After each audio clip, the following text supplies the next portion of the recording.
Again, welcome everyone to today's Strategic Farming Let's Talk Crops program. I'm happy you joined us today for our session on pushing soybean maturity to the max. These sessions are brought to you by U of M Extension and generous support from the Minnesota Soybean Research and Promotion Council and the Minnesota Corn Research and Promotion Council. I'm Liz Stahl, Extension Educator in Crops. I work out of the Worthington Regional Extension Office, and today we will have Dr. Seth Naeve. He's our U of M Extension soybean agronomist and a visiting professor. A special guest today will be Dr. Anibal Cerrudo. So with that, I will turn it over to our speakers today. And Seth, I think we'll start with you. Sure. Thank you, Liz. Again, Seth Naeve, a soybean agronomist here at the University of Minnesota. And when I talked to Liz a few months ago about this topic, about coming up with topics for this program, I thought, pushing maturities to the max might be a really nice one because we had a lot of good studies out this summer that included maturities. We've got desiccant studies going, and it really, I thought, would be a nice time to kind of wrap this up with some of my biases towards longer maturities functioning really well, especially when we have stressful environments in Minnesota. I think they give us some opportunity to capture some extra yield in some cases. And so I proposed the title, and then as we came down closer and closer, I talked to Anibal Cerrudo. He's a visiting professor that's working with me.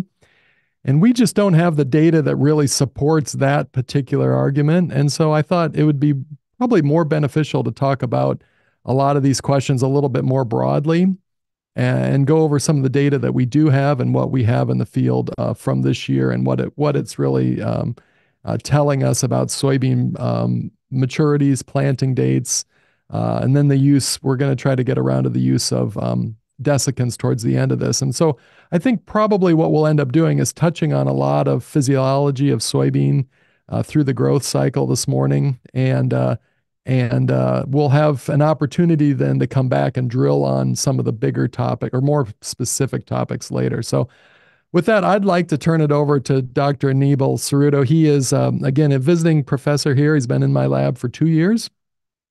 And he's been a real driver in our lab in terms of bringing in modeling into our research program and utilizing our research data to help inform models that can then be used to help inform us farmers in Minnesota about practices that might be more beneficial for them relative to the environments that we've been seeing. So I'm going to switch cameras and open up the Zoom for Anibal, and let's see. Okay, thank you, Seth. Thank you for having me here today. And the idea will be to use some data that we generated in our experiments across the state and some modeling data to discuss about mainly the interrelation that we have in between the maturity rating, the length of the cycle, and the planting date. That they are really connected. So we are going to try to give some insights about these processes or the processes that are behind or that should be behind our decisions at the field level. So we are going to start with a bit of theory, so that it's important to know what is happening when we are delaying the planting date. We are changing the planting date in our fields. So the first thing that we have to think is that the crops are related to the energy. So we need the crops to grow. So the energy is the most important part of our story here. And we have the sun. The pure energy source is the sun. And then we have the earth. And the second line that you can see they can see my pointer. I don't know. I think maybe. Okay. Yes. Yep. This line is the rotation axis of the earth, and because of this little angle, 23 degrees, that we have here, only because of that, we have seasons. So now we have seasons in the earth. So now we can see the evolution of temperature in green and radiation in red in a location. It can be Minnesota.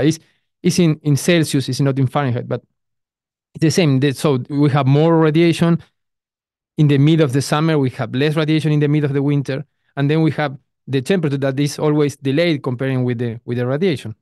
So we are thinking about soybeans in this webinar. We could be thinking about corn as well, but we know that these crops, for example, summer crops, don't tolerate frost. So now we can define a narrower season for these crops to grow. So now we have this narrower uh, season or this time window that we can crop grows in the field, in our fields, and we can put a cycle, so an adapted cycle. And in green you can see the vegetative stage of this crop, and in red, in orange, the reproductive stage of this crop. So this is an adapted crop that is maximizing the capture of energy and the transformation of this energy to grains. That is what we want at the end of the day. So let's see what happened when we delay planting date with this idea. So we are going to use this, but we are delaying, we are pushing the planting date. So you can see that in a crop like soybeans, when we delay planting date, the cycle is going to be shorter. This is because of the temperature.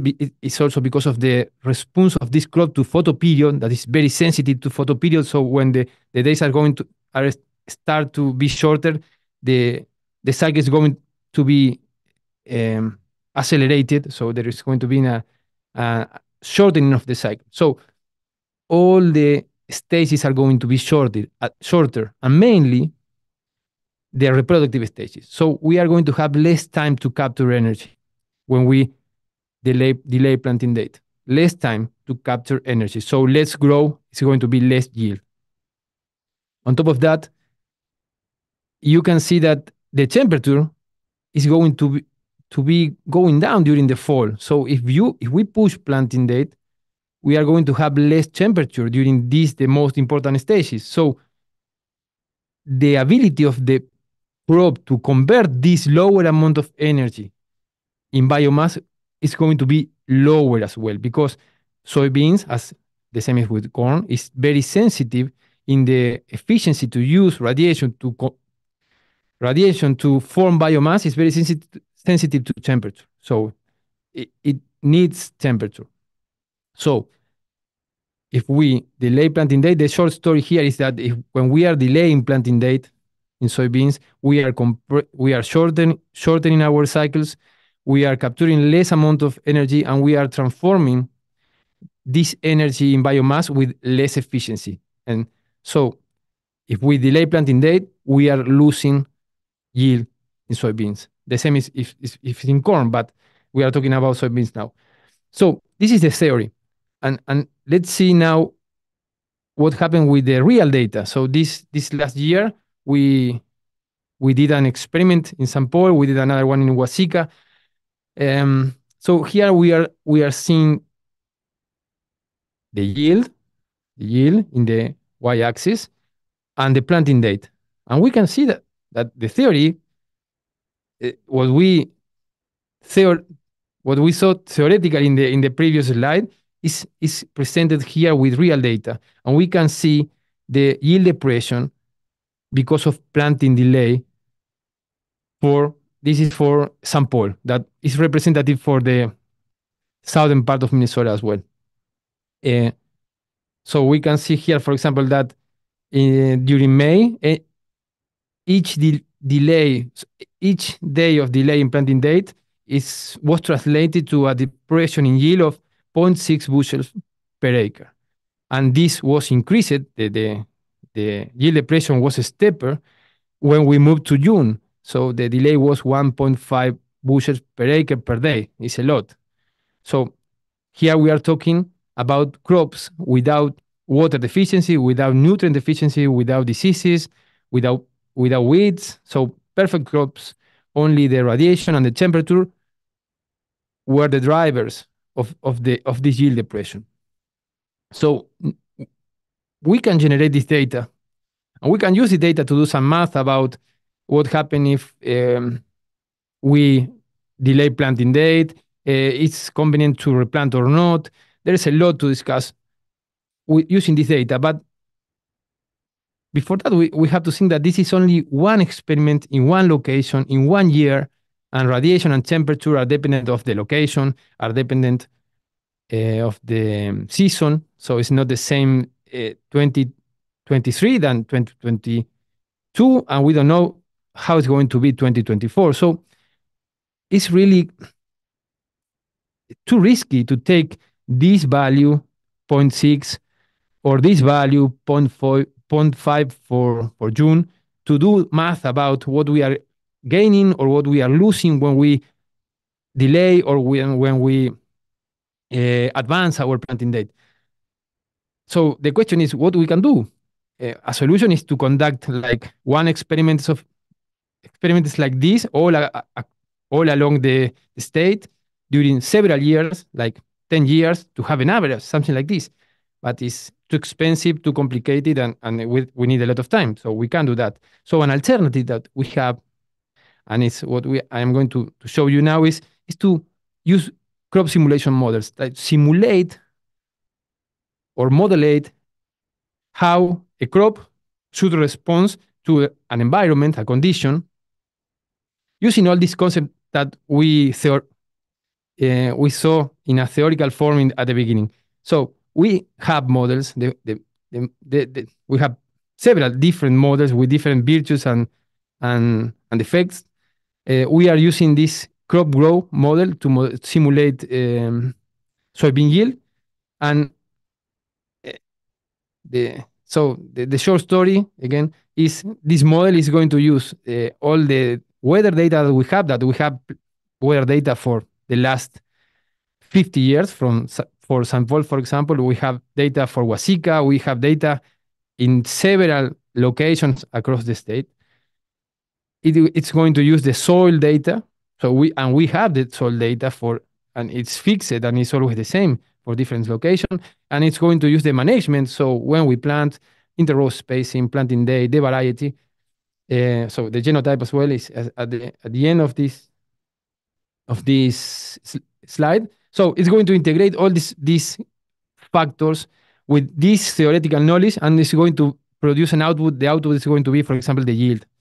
So that is what we are trying to do, and we are trying to calibrate and validate this model for our conditions, for Minnesotan conditions. So, for example, we used all the data that I showed you before, the real data, and we conduct we run the models with the same data. So we know that now, for example, this is the data that we observed in the field, and this is the prediction by the model. So it's not too bad. It can be improved for sure. And we are working with this. We are using all the data that we have to improve how these models are predicting yield, for example. But it's not that bad. It's really good. So now we can say, okay, do not use this unique value that we obtain in this unique experiment. We can now, for example, simulate or obtain the response for several years. In this case, we do this since the 2000, so it's 23 years. So now it's the same. It's the same. You can see that it's the same shape. So it's the same concept. We are losing yield when we delay planting date, but the values are different. So now the yield depression at the beginning is, so in May is, for example, 0.4. And the average depression that we should expect for next year. So we don't know how it's going to be 2024, but we are not using 1 year now. We are using 23 years. So we think that this 1.0 should be closer to what we can obtain next year comparing with the 1.5. And it's a lot when you are going to do the math. So how many bushes I am losing? It's convenient to replant or not? What is the risk, or what I am risking if I decide to plant in this not too good soil condition, this kind of thing. So it's a kind of advertising of what we are doing, but we are trying to use these models to give more power to the data that we generate in plots or in fields that are only in one location, in 1 year, in a specific condition, and try to use this data to feed these models And then we can ask, okay, and what happened in Grand Rapids? And what happened in Wells? So we can extend the knowledge and the recommendation from different areas across the state. That's the idea. So it's maybe I sidetrack a bit, but I want to show that. And for example, if you want, at the end, we can do some maths or an exercise about the convenience or not uh, of plant replant soybeans in a condition. What we risk, what we can win, what we can lose. So to answer this question, we need this data, and this is a good way to obtain this kind of data. That's the idea. So we were talking about um, potential conditions, irrigated conditions, no stress conditions. We know that we can have stress. Last year we have stress all along the state, and I can show you that this response that we are always we know that if we delay planting date we can expect less yield. We have just seen the theory, the process that are behind that. But for example, let's see some real data for Huasica this last year.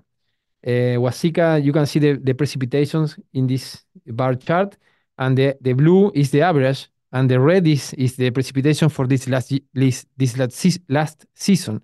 You can see that during the orange part of my bar, so in the reproductive stages of soybean, the most important, the most critical period for this crop, the precipitations were more than less than half. For example, in June, July, less than half. It was drier also in August. So there was stress there, and we were there and we saw the stress. And so let's see what happened with this idea of planting date and yield. And here you can see the data. This is the yield now for three planting dates, the end of April, mid-May, and the end of May, and there was no effect of planting date. So sometimes we put a lot of thoughts in this thing of planting date, planting date. We need to advance planting date as much as we can. Sometimes we take risks because of this idea of we are losing yield. But then if there is another component here. It's not only radiation and temperature. Sometimes we have stress, and in that field that are prone to have stress, not because of sometimes it's not. For example, last year we have a lot of stress because it was a really dry year, but we know that in some part of the fields or some fields are prone to have stress conditions even in average years because of the soil, for example, because of the position on the landscape. So we have to know that there is something else than planting date.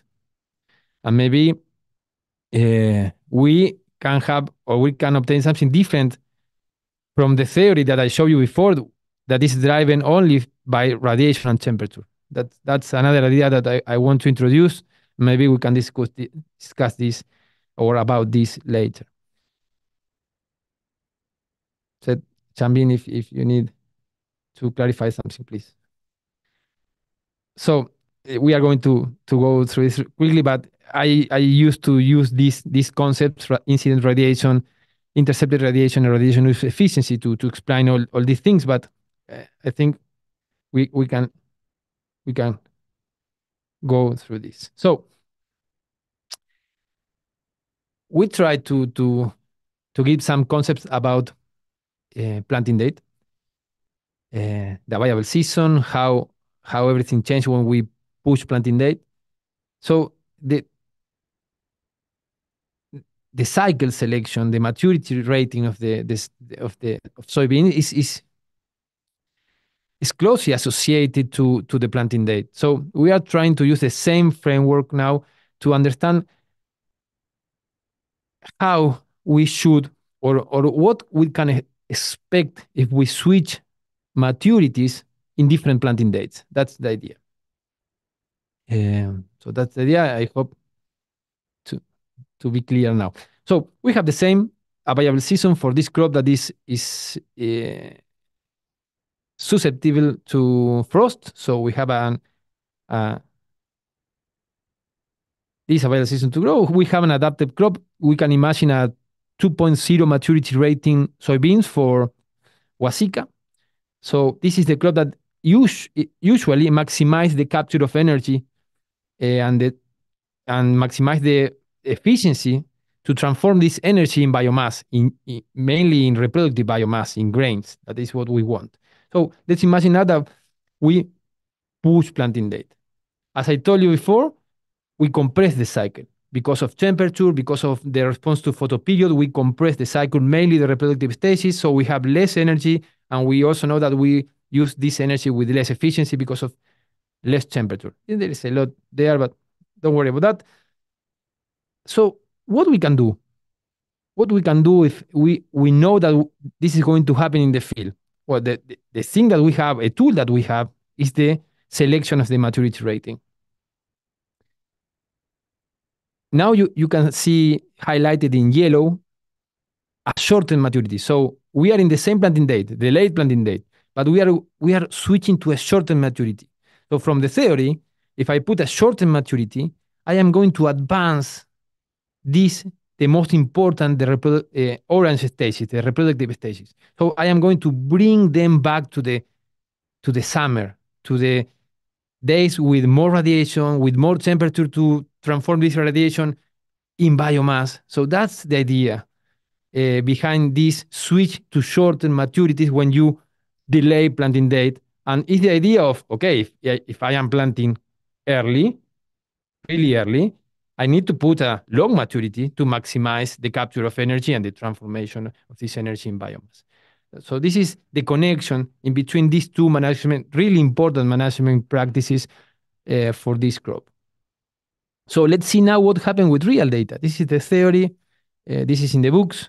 So let's see what happened in our field here. This was in St. Paul, but we repeat this in Huasica and Grand Rapids, in Crookston as well. This last year, and we are going to we are trying to feed our model, so we are going to repeat this this next season.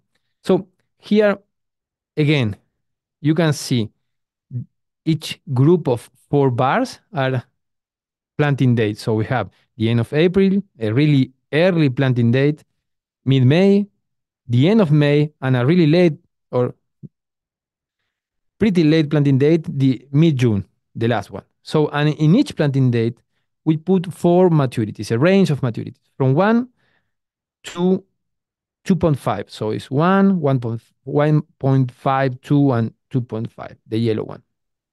And what we can see here, we can see the effect that the effect of planting date. We talked about this before. Yes, there was a depression in planting date. But then when we try to compare the effect of the maturity in each of these planting dates, there was no effect in this case. And it was the same in Huasica, for example. So the first thing here, we didn't see an advantage to switch to shorter maturities until mid-June. So there was no effect. It's something that we expected. If you check the extension site for soybeans of the U, you are going to see that the recommendation is to switch maturities after this date. So maybe if we are going to repeat the experiment, we need a even later planting date to see the effect. But again, we are talking about only one season, and you remember that this last season was really long because the temperature was really high during the fall, and the frost was too late. So that's part of the explanation why this year, even in really late planting dates, really long maturities, like this 2.5 planted mid-June, showed no effect. But again, we are talking about 1 year. We need to put this in another context to have a recommendation. And the second thing that we can see here, that for me is really interesting, is that we neither see any advantage of having a long maturity in early planting dates. So except for maturity 1, the dark blue, there was no difference in yield in between the 1.5, 2, and 2.5. And it was the same in Huasica, for example. So the question now is, okay, entonces, why to keep the long maturity if there is no yield depression with the shorter one? And if I use the shorter one, I am going to advance the harvest, for example. That is connected with something that we are going to see next, that is dissecants. So farmers want to advance. Sometimes they want to advance, or they are interested in advanced harvesting.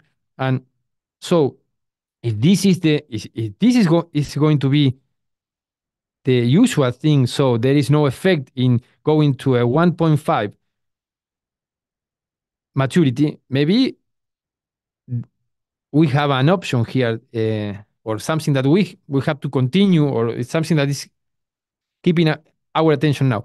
But again, we have only 1 year in one condition here without stress. And there's something else that can affect all these things, that is the stress. For example, and so I'm sorry because of my English, but the thing that I don't want is to give you a recommendation. I am not trying to say that we have to switch to shortened maturities in early planting dates. I am trying to say that this last year, particular year without stress, elite short maturities, that this is a really interesting thing. So we select for really good elite short maturity. So we have elite short maturity that is able to yield the same that long maturities in these early planting dates. But the thing, so if you have a long maturity, you can imagine a stress in the beginning of the season until B8, even before R1, you have a stress there. So these short maturities are shorter. Everything is shorter. You have no time to recover after a stress. So there is a concept in soybeans that is, the longer is the cycle, the more stable is going to be the yield, or the more tolerant to a stress, mainly in the vegetative stage, is going to be. So it's something that we have to keep in mind when we see these data that I am presenting to you now, that are isolated from one condition. So we are still working on this. And I'm not trying to give you a recommendation, but it's something interesting and it's connected. So there is no effect in yield. If there is no effect in yield, maybe we have something there. We can switch to shorter maturities because we are advancing harvest. But wait, and we need to know what happened in more in environment, drought-prone environment, for example. So we can discuss about this later. Maybe I have not been perfectly clear, so less than perfectly. I have not been clear. So, and to finish these ideas, and then we can discuss. So I will try to connect this with this desiccation thing. So we are not when we took decisions at the field level, we are not talking always or only about yield. So for sure there is another factors, and one is harvesting, the time when we can enter with the combine to the field. So farmers are really interested in this factor. So that's why we were talking about short maturities in early planting dates a moment ago. So because of farmers demanded this information, we conducted three experiments this year. We lost one, so we have two experiments that I will try to present about the first question that the farmers have is when to spray. So we want to advance harvest.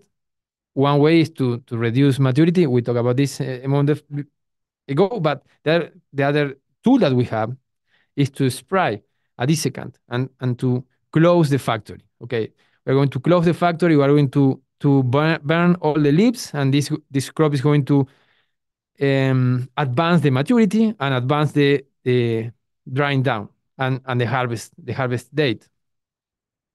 So before I show you the results, I will show you these results that are from another experiment that is connected, is like the core of all of this, and this is about the critical period of soybean. When So what we are seeing here is the yield response of different treatments of stress that were applied during these stages that are in the x-axis. So we stress the crop in B3, B6, R1, R2, R3, R4, R5, R5.5, R6, R7. We stress with shades, reducing the energy, the radiation. And we check the yield depression against the control, that this is the green line, the green dotted line here. So what we are trying to see is to identify which is the most critical period for yield determination in soybean. So when stress generate a lot of effect on yield. That's the question. And you can see here that in this is only 1 year, but in this case we these 4 red dots are indicating significant yield depression. So our most critical period was from R4 to R6.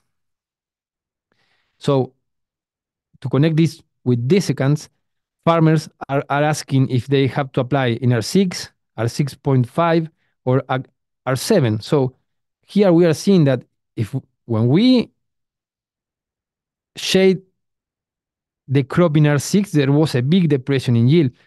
To apply a desiccant is like shade. We are going to eliminate all the leaves, and we are going to be a permanent shade from that moment to the end. So this data is showing us that we should expect a yield depression even after R6. So then when we apply, and the other thing is that this period is in real field conditions is 15, 20 days. So we are talking about 15, 20 days when to spray in this window. So we did that in the field. We went to the field and we killed the crop in R6 with the desiccant, in R6.5, in R7, and we compared against the control. So here we have 2 locations, Huasica, Wells, and we have the control in the it's like the third column, and then we have the treatment that we apply. The desiccant are R6, R6.5, and R7, and this is so we expected something like this, but again, only 2 experiments. We are going to continue with this study this year. There is more data that is coming from different states, so farmers are generally interested in this topic. So, but if we have only this data, we have no more data, and we have to take decisions. Let's think like this. So the red line now is indicating the control, and you can see that when we apply this desiccant, when we kill the crop, when we shut the factory, the growing factory in R6, and in agreement with the other project that I showed you about the critical period, there was a significant depression, in yield. So in Huasica, we lose 20% of the yield. So, and in Wells, 32% of the yield. Even in R6.5, we had significant yield depression in Huasica and a trend of 5% in Wells. So the only moment when the only treatment that didn't affect the yield was the spraying of the desiccant at the very end. Is R7. It's almost the day that the crop is going to reach maturity. So there is not too much, maybe. So for sure the advancement in harvest is not going to be in days, a lot, no? Because we have to wait a lot to avoid yield depression. That is something that is really interesting. We are going to So now the next question is how many yield are farmers how many yield they can how do you say Absorb. exactly.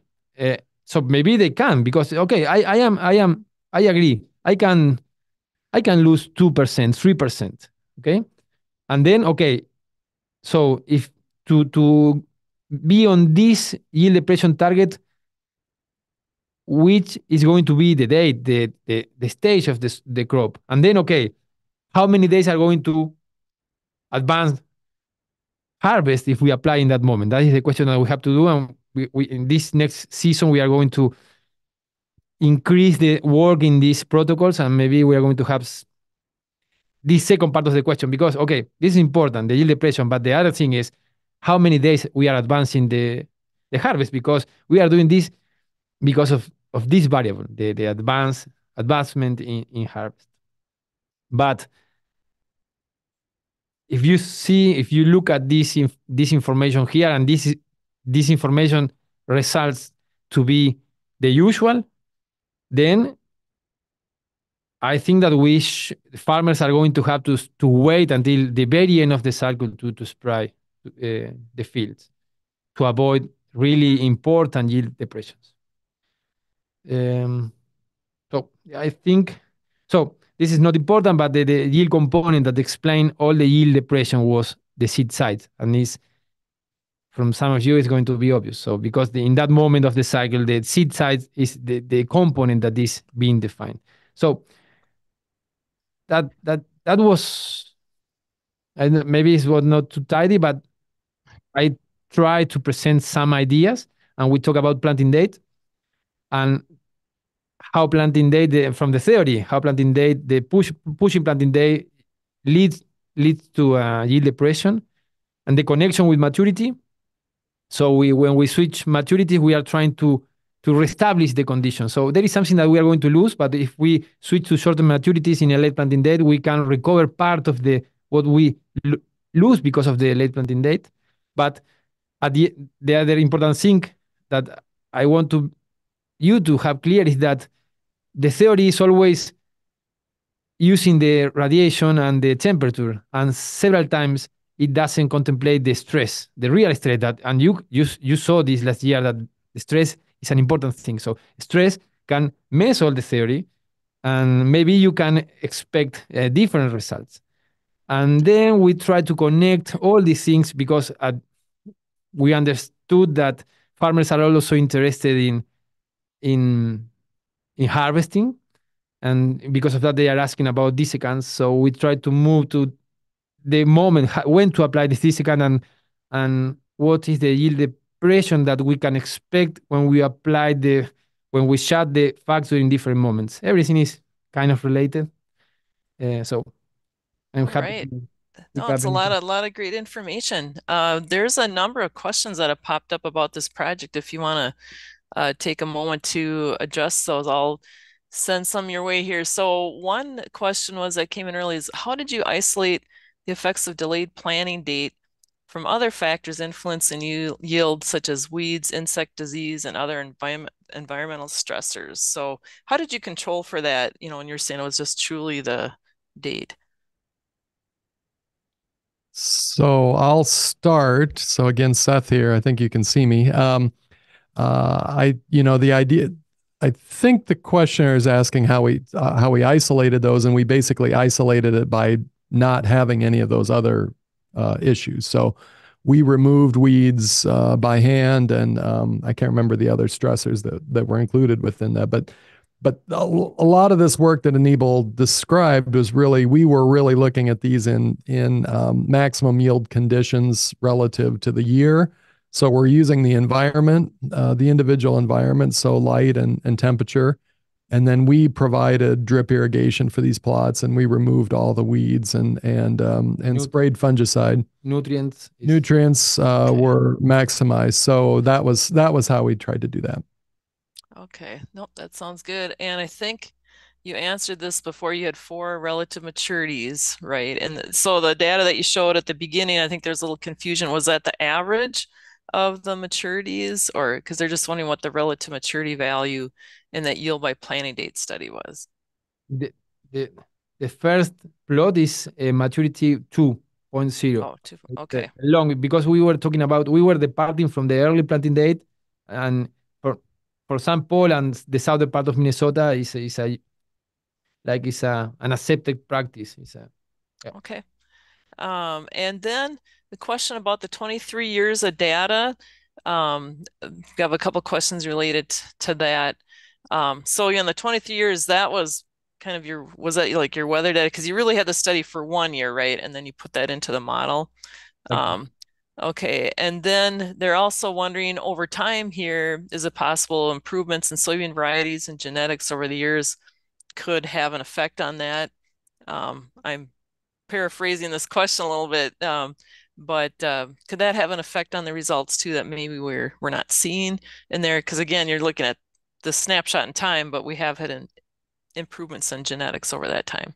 So there is, I'm a little bit distant from my computer. I can't see that. I can't read. My eyes aren't good enough to read the specific question. But have been some decades study. We had a study that we called the decades study. It basically looked at the result of plant breeding over time. So we grew a lot of historical lines in modern conditions and looked at them relative to one another. And we noticed that the plant breeders had been doing some things. One is they cheated on their maturity. So modern a modern two is actually longer than a historical maturity group two.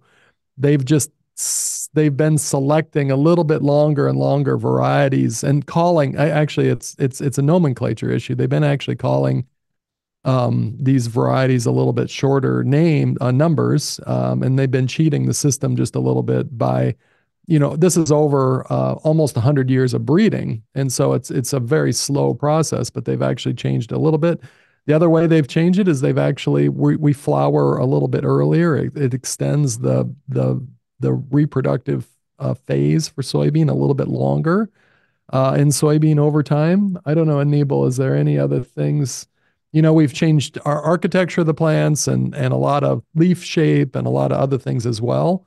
But just in terms of the phenology, those are some examples of some things that breeders have done over a long period of time. Yep. Yeah.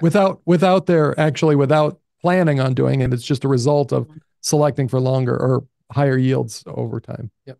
I have something to add to this question. I think that this the, the person who asked this also is thinking, okay, you are using the same variety for 23 years. And that's something really interesting because it's the only way to do this. So imagine that we are not using a model. So we are going to use 23 years. So if this is true, we have two alternatives. To keep one variety from now, we are going to start now. Until we have to use the same variety for 23 years. And when we reach the 23 years, for sure there will be another variety that it will be better. So then I think that the farmer is going to switch varieties each year. So at the end, when you finish this line with 23 years, you are going to ask, okay, what did I evaluate, the year or the variety? So there is only one way, and breeders do this a lot. So you have to grab the environment from the past and use this past environment with a current variety. In this case, so we validate and calibrate the model with an elite variety. If there is a change in the future with the variety, we have to change and recalibrate and re-see if the model is predicting the yield correctly. But it's a strength of this approach. So it's not perfect, but it's one of the strengths is that, okay, we can remove the effect of the genotype and so of the breeding. Mm-hmm. Oh, excellent point. And here's another question again, just related to that particular study. Were all the maturities harvested on the same day? And if so, do you feel the early variety is penalized in yield because of too low grain moisture? Of course, I'm sure you adjust for moisture, but could there be some more shattering and things like that too if it's been out in the field for a while? Yeah, these were really very controlled experiments. So we harvested everything before any shattering. And yes, for sure, we had some difference in moisture, and always in favor of the shortened maturities in each planting date. And mainly, so there was an interaction there. There was a really so, for example, in the mid June there was no effect on yield, but the long maturity was when we harvest. It was really hard to harvest, and we needed to harvest because of the snow, but because we didn't know. But the shorter one was dry, so there is another thing there. Yep. And again, you report the yields all at the same moisture too. So Yes, making that adjustment. Yep. And we did have a question related to that. You talked about harvest. We had a question come in about, sometimes people have green stems, these harvest issues. And that's where I think some people are interested in these desiccants. Just curious, your thoughts on that. And also we had a question, what did you use for the desiccant too? I guess we'll start with desiccants. So we had separate experiments that looked at timings and products. So universally, we used Sharpen across those a number of studies that looked at timings and things. But then we did have a product trial where we looked at sodium chlorate, D-Fol 5, and paraquat. So we did look at all three. They all behave a little bit differently. My colleagues in Arkansas, the farmers really like paraquat down there, but it's not something that I don't think farmers in Minnesota are going to really tolerate very well. So we really focused on the others, and there's differences, and we were mostly focused on yield this time, and it's a little bit too bad because we didn't study the harvestability question as well as we should have. So we should have been out there every day looking at that crop and looking at how those different herbicides affected the crop. But we did have some pictures that captured some of it in a kind of a qualitative way. So we kind of have a feeling, but we do know that they all behave a little bit differently. And then I went on for so long on that one, I forgot the whole first part of it. Yes, green stems. Green stem. Thank you. Yeah, I'm like, what was the first part? Yeah, green stem. So I don't know if Anibal wants to jump in, but in Anibal's study with the timing of stress, one interesting thing popped out of that is that we did see more green stems with some of the earlier stresses that affected seed number the most, where we really reduced seed number and we ended up with larger seed. We ended up having more green stem. And this supports my bias around green stem as I argue really vehemently with my colleagues that a lot of what we see in the north is basically extra nutrients and minerals, proteins, and energy that piles up in the stem of soybean when there isn't an outlet for it in an individual plant. My gut feeling is that we don't have good seed set in the individual plants that don't have that end up with green stems. For some reason, they burn off some flowers or early pods. And then we had good conditions later. So there's plenty of resources, but not enough places for them to go. It doesn't tell the whole story. And it's probably my own bias that I keep trying to support through my research. But I think there is a little bit of support for that argument anyway. So I think green stem could be an indication for farmers, if nothing else, that there was stress at this kind of early reproductive phase. One. The second question is maybe there's an opportunity that we can moderate how we manage the crop because to me, it's an indication that there's yield left on the table. In other words, there's something left in that stem that should have been mobilized to the seed to produce yield, and it wasn't for some reason. So I think that's the real crux of it. We have stress, and there was more yield there. So then the next question I think we have to answer as researchers is how do we either change the crop, change a cropping system, or affect something at the very end so that we move that stuff to the seed and actually increase our yields. But that's actually it's kind of funny to me because here we are testing defoliants, harvest aids, these desiccants that basically are creating the opposite scenario where we're burning off leaves and leaving nutrition for that developing seed on the table. So we've actually done the opposite when we do those kinds of things. All right, we have some more questions about planting date here. One, what is the recommended last date for planting soybeans in Minnesota, specifically like behind peas? I think, and I'll let Anibal chime in, but the historical classic wisdom really comes from southern Minnesota, where we do have beans, pea beans, and we've heard over and over farmers talk about half yields around 4th of July, and our data is pretty supportive of that over time. Is that when we get out that late, we didn't have any super late plantings this year, but the trajectory based on the models and based on our own data that we saw this year, I think that would pretty well support about 50% yield by July 1. Is that Yeah, that's your feeling? Yep. yeah. Okay. But And then, then, jumping here, we have another project. We didn't present anything about this one today, but it's about intensification, about double cropping, and cover cropping. So we are asking how to do soybeans after a cover crop, and the other question is if we are waiting until a cover crop, let's wait a bit more and do a double crop because maybe for the system is better.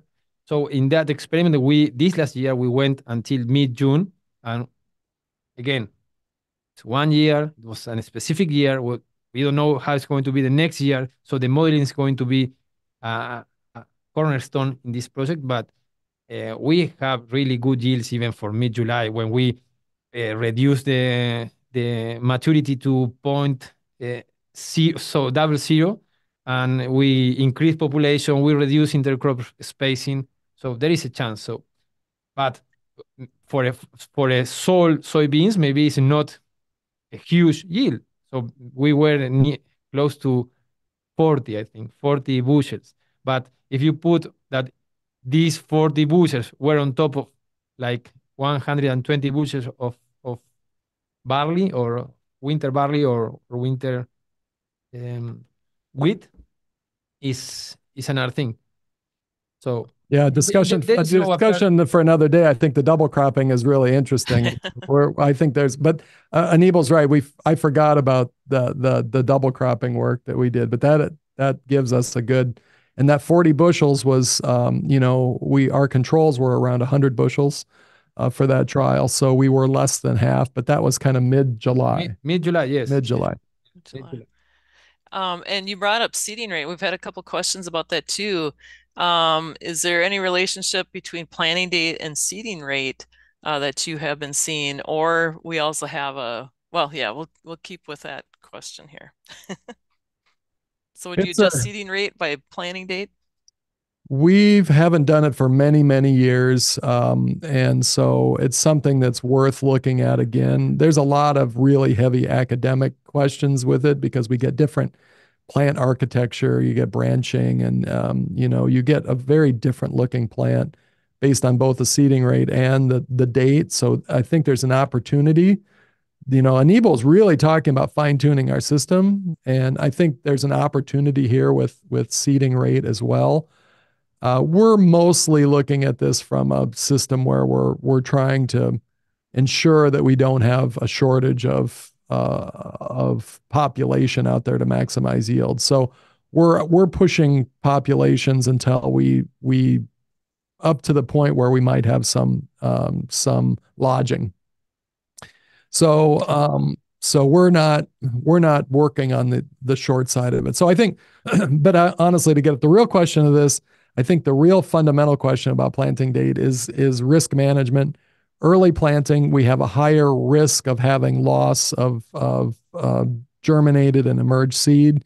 We have to increase our seeding rates with very early planting to mitigate that risk. But honestly, if we end up getting 125 plants per acre out there, it doesn't matter how we get there, early or late. Okay. So we didn't have local data or recent data, but the concept is like is this one. If you are going to push to too early planting dates, the plants are going to be on top of the problems of emergence. You are going to lose plants. The plants are going to be smaller because of the temperature, and the relationship between growth and development is going to lead you to small plants. It's going to be like this shape. I'm sorry. Yeah. No. No, no, yeah. No, it's Wait, going to be like a bell. over, It's going to be like a bell. So in the optimum planting days, you are going to closer to be your mic. Yep. the tallest crop. So usually, when you go to really early planting days, you increase population from the rule. And when you are pushing too late, it's the same because again you have short days. The vegetative stages are going to be like this because of the high temperature. The days are shortening, so the plant is going to be to switch to reproductive stage really early, and you need to intercept energy, so you put more plants. And sometimes you also observe response to reducing the row spacing in that really late planting dates. That is what usually is what we do in Argentina or in Brazil. Most of the late planting soybeans is in narrow rows. If you travel. Yep. I'm getting close to the end. I know we've got some questions, but I'll kind of try to wrap a couple of these together. So you brought up like the early planting date question, because that is one thing that I've been hearing more people talking about, and some people saying, hey, plant your soybeans before your corn even. Again, based on your work, because we got to watch about frost. It still can freeze, but of course soybeans can handle that maybe a little better than corn. But what are your thoughts about pushing those planting dates earlier? You started with May 1st, but people are talking planting in, mid to late April. Um, I'll give you my thoughts first, and these are less based on the numbers maybe than Anibal's recommendations. But my feeling is when I look at corn and soybean yield charts over time, we still have a little bit larger yield response to planting corn early than we do soybean. So I don't understand this argument about planting soybeans before corn from a yield standpoint. It doesn't make any sense to me. My twist on this argument, though, is this one is, and it's a little bit different than Sean Connolly in Wisconsin, is that I would maybe argue if people really want to plant early and really want to justify planting soybeans before corn, to think about it this way is that soybean is a cheaper crop to replant. And so, from a risk management standpoint, a farmer could potentially, if they're going to get out early, they could just start ripping through and start planting soybeans. And there may be an option logistically with getting in on top of corn stalks, maybe in a no-till situation or strips or something like that. Maybe there's an interaction with the type of tillage they need to do.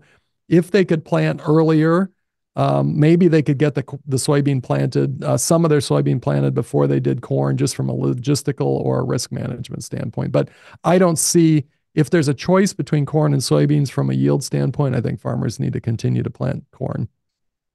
all right. Well, Totally thank agree. you. Oh, go ahead. Do you have anything else to No, add? no, Any last parting yeah, points? we don't have the local data, and we can do this. We can use the models. So we have the model for corn and for soybeans. We can ask, and we can put math and the economics on this, and we can answer the question. But I think that the risk thing and the amount of money that you put below ground when you decide to do corn or soybeans is different. And I think that I agree that as a farmer, this should impact a lot. Yeah, no, thank you. And I think a lot of our yield data shows, I mean, you may not really get that yield bump by planting that early, but you can get a yield hit if it froze. But anyway, again, I know we didn't get exactly to all the questions, but I think we covered most of them. And again, I want to just thank everybody for attending today's Strategic Farming Let's Talk Crops program. Again, to our sponsors, the Minnesota Soybean Research and Promotion Council and the Minnesota Corn Research and Promotion Council. And thank you for our speakers today.